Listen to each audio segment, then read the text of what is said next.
Assalamualaikum warahmatullahi wabarakatuh. Kami dari kelompok 5 akan berpresentasi yang berjudul Konsep Kurikulum dan Tujuan Pendidikan. Kami yang beranggotakan 1. Ahmad Akwani, 2. Faiz Mamdo, 3. Guntur Adanin Jagat. Bismillahirrahmanirrahim. Konsep kurikulum dan tujuan pendidikan. Dalam dunia pendidikan, istilah kurikulum seakan menjadi kata yang wajib diketahui oleh seorang pendidik agar dapat menyampaikan informasi yang sesuai dengan ketentuan yang ada.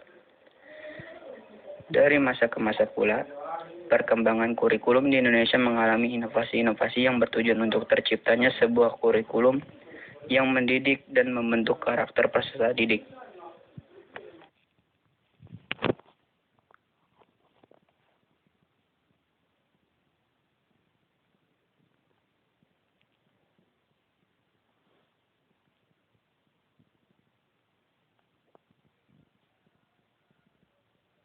Berdasarkan latar belakang di atas, maka diperoleh rumusan masalah sebagai berikut.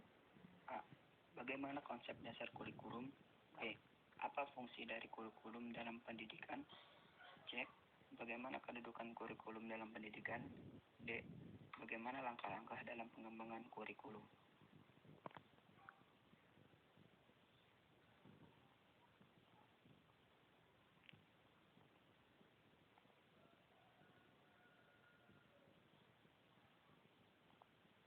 B.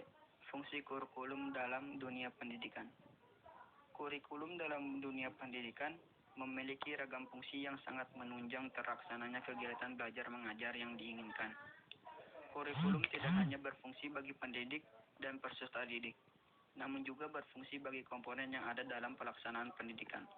Fungsi kurikulum juga dapat dilihat dari berbagai perspektif, antara lain sebagai berikut.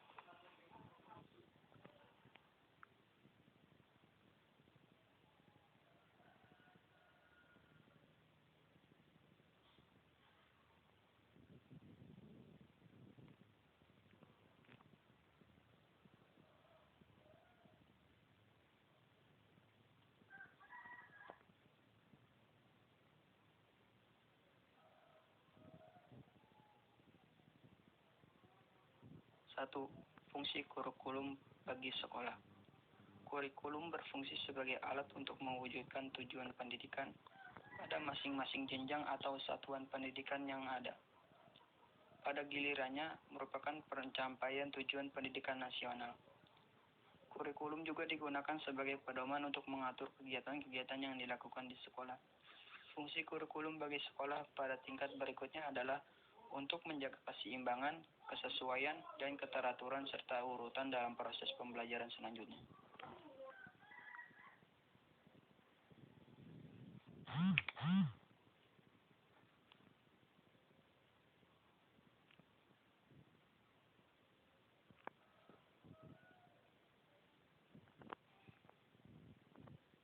Dua, fungsi kurikulum bagi anak didik. Kurikulum yang telah tersusun dengan baik sebagai organisasi pembelajaran merupakan persiapan bagi individu peserta didik. Artinya, peserta didik akan mendapatkan pengetahuan baru, program baru, dan pengalaman baru yang diharapkan dapat dikembangkan secara maksimal seiring perkembangan anak. Dengan adanya kurikulum, peserta didik akan melatih kesanggupan dan kematangan peserta didik dalam berpikir.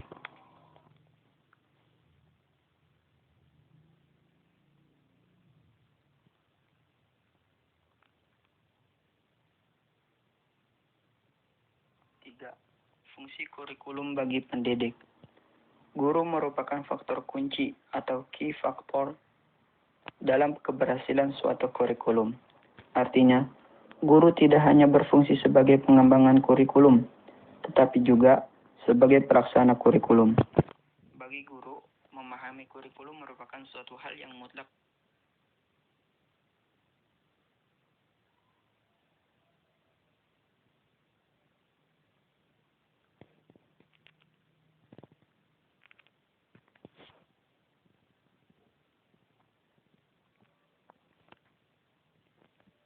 Empat, fungsi kurikulum bagi kepala sekolah.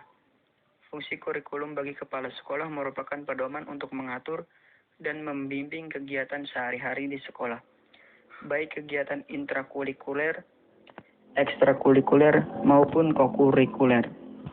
Di samping itu juga, sebagai pedoman dalam memperbaiki situasi dan kondisi belajar yang lebih baik. Sebagai pedoman dalam memberi bantuan pada pendidik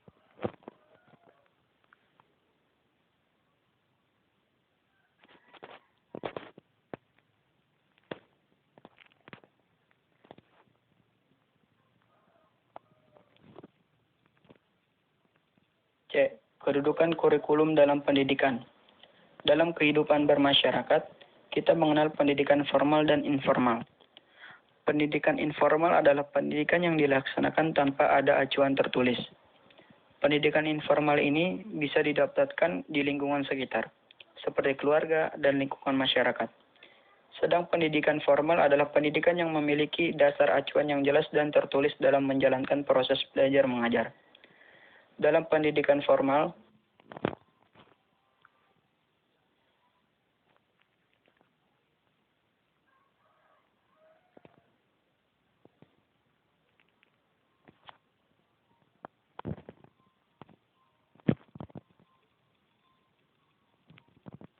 D.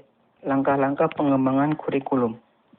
Ada 4 tahap perkembangan kurikulum, yaitu pengembangan kurikulum pada tingkat makro atau nasional, pengembangan kurikulum pada tingkat institusi atau lembaga sekolah, pengembangan kurikulum pada tingkat mata pelajaran atau bidang studi, dan pengembangan kurikulum pada tingkat pembelajaran di kelas.